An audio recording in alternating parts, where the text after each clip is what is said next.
Ini kisah para pejabat yang merendahkan dirinya, yang menghamba harta benda dan menjadikan negara dan rakyat sebagai sapi perah belaka. Saat kita semua menahan diri untuk melakukan ini dan itu, yalah beberapa politikus dan pejabat kita malah tetap bernafsu untuk nodong sana-sini, ngutil sana-sini. Saat kita semua mencoba bertahan di tengah badai, jungkir balik melanjutkan hidup saat semuanya begitu sulit, para politikus dan pejabat juga tetap berakrobat dengan anggaran. Entah berapa ratus ribu orang yang sudah di PHK, yang usahanya bangkrut, yang penghasilannya merosot. Tapi itu tak mengurangi nafsu para pejabat rakus yang tidak punya harga diri. Menteri Kelautan dan Perikanan bersama beberapa staf khusus dan pejabat kementerian meminta cashback dari setiap benih lobster yang diekspor.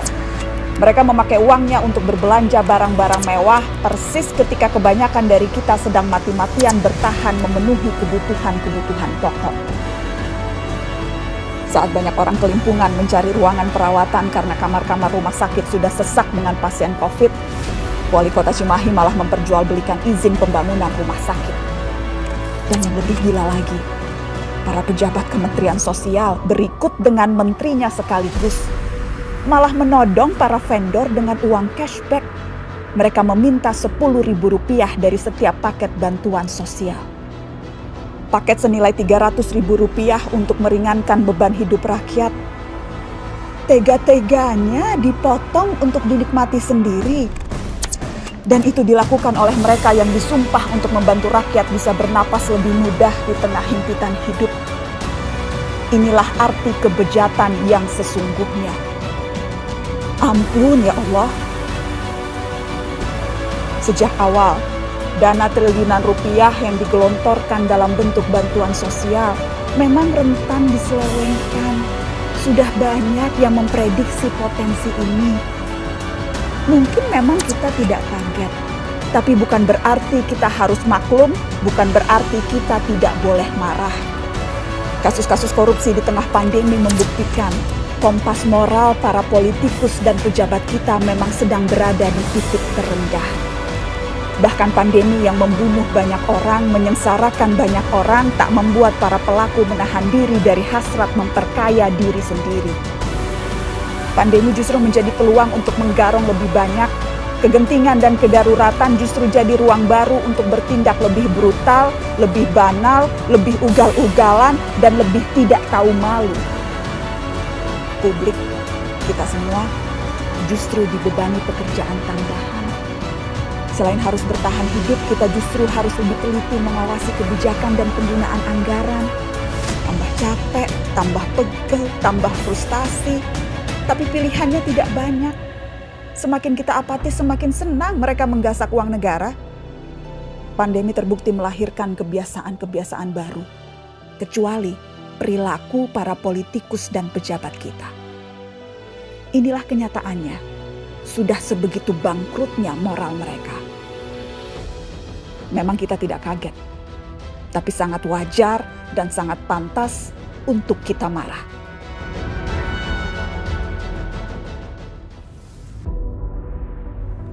Video tersebut adalah salah satu contoh kasus ketidakbertahangajaban dan ketidaketisan seseorang. Tokoh besar yang menjabat sebagai pengabdi masyarakat ternyata membelot, menghamba harta benda, mengkhianati rakyat dan melanggar sumpahnya demi kepuasan pribadi, membuat rakyat kembali menerima benih pahit hasil tindak korupsi mereka. Kepercayaan rakyat kian pupus karena pejabat-pejabatnya seperti tikus. Begitu rendahnya rasa tanggung jawab yang mereka miliki hingga bisa berlaku seperti itu.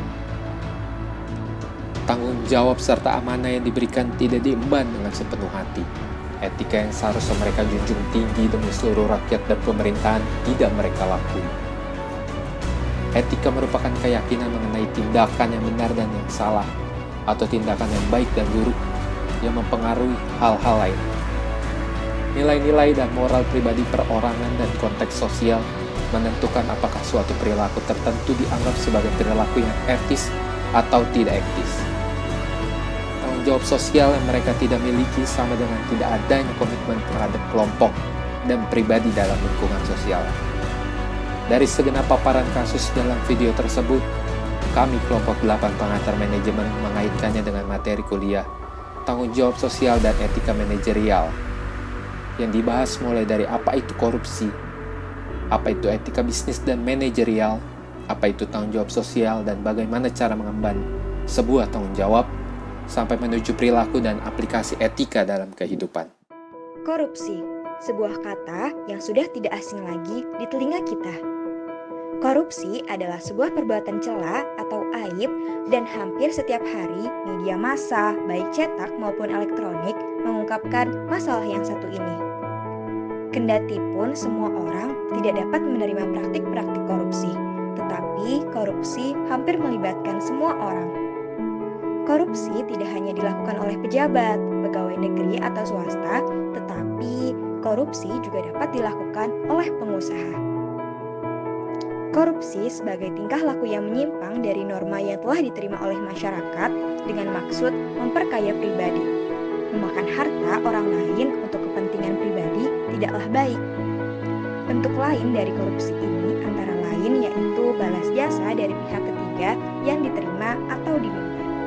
Indonesia termasuk ke dalam 10 besar daftar negara terkorup di dunia atau di antara negara-negara Asia Tenggara. Indonesia lah yang paling mencolok dengan persoalan korupsinya. Dari sejarah korupsi di Indonesia, faktor kepemimpinan yang sangat signifikan. Peran agama atau tokoh-tokohnya berada di seberang jalan untuk senantiasa menyerukan perang melawan korupsi, yang berarti juga melawan pemimpin-pemimpin yang membiarkan atau bahkan melakukan korupsi. Lemahnya peraturan hukum dan aparat penegak hukum dalam rangka melawan penyakit korupsi yang sudah parah ini, maka dengan mudah akan menjadi penyelamat bagi pemimpin atau tokoh yang korup untuk tidak terkena sanksi hukum. Tanggung jawab sosial adalah sebuah konsep yang berhubungan, namun merujuk pada seluruh cara bisnis berupaya menyeimbangkan komitmennya terhadap kelompok dan pribadi dalam lingkungan sosialnya. Adapun karakteristik untuk mengemban tanggung jawab diantaranya adalah 1. Bersedia melaksanakan semua tugas dengan baik. 2. Ia tidak membatasi perhatian pada urusan dan kewajibannya, tetapi bertanggung jawab kapan saja diperlukan. 3. Bersedia dimintai dan memberikan pertanggungjawaban atas tugas dan kewajiban yang dipikul kepadanya dengan baik. Etika bisnis dan etika manajerial. Etika bisnis adalah istilah yang biasanya berkaitan dengan perilaku etis atau tidak etis yang dilakukan oleh manajer atau pemilik suatu organisasi. Etika manajerial merupakan standar perilaku yang memandu manajer dalam pekerjaan mereka. 3 kategori etika bisnis dan manajerial. Yang pertama, perilaku terhadap karyawan. Kategori ini meliputi materi seperti merekrut dan memecat, menentukan kondisi upah dan kerja, serta memberikan privasi dan respek. Yang kedua, perilaku terhadap organisasi, melibatkan bawahan dan atasan ataupun pribadi dengan organisasi. Contoh kasus seperti konflik kepentingan, kerahasiaan, dan kejujuran. Yang ketiga, perilaku terhadap agen ekonomi lainnya, hubungan antara perusahaan dan karyawannya dengan apa yang disebut agen kepentingan primer, terutama pelanggan, pesaing, pemegang saham, pemasok, penyalur, dan serikat buruh. Contoh terjadinya ambiguitas etis periklanan, laporan keuangan, pemesanan dan pembelian, tawar-menawar dan perundingan, dan hubungan bisnis lainnya. Makhluk yang bermoral memiliki ciri khas kesediaan bertanggung jawab. Pertanggungjawaban ini tidak hanya mengacu pada titik pangkal moral, melainkan juga dari konsekuensi sikap moral yang diambil. Dengan kata lain, orang yang bermoral adalah orang yang selalu bersedia untuk bertanggung jawab atas tindakannya. Manajer yang berperilaku etis akan berpengaruh terhadap tanggung jawab perusahaan pada lingkungan sosial. Perilaku etis tersebut terdiri dari 4 dimensi, yaitu prinsip kejujuran, prinsip keadilan, prinsip kepedulian, dan prinsip keberanian. keempat dimensi tersebut akan pengaruh terhadap tanggung jawab perusahaan pada lingkungan sosial. Karena dari keempat dimensi yang ada dalam perilaku etis manajer, hal tersebut memiliki bobot faktor atau faktor loading yang positif. Aplikasi etika mengakibatkan seorang manajer mempunyai kepekaan yang tinggi terhadap lingkungan sosial.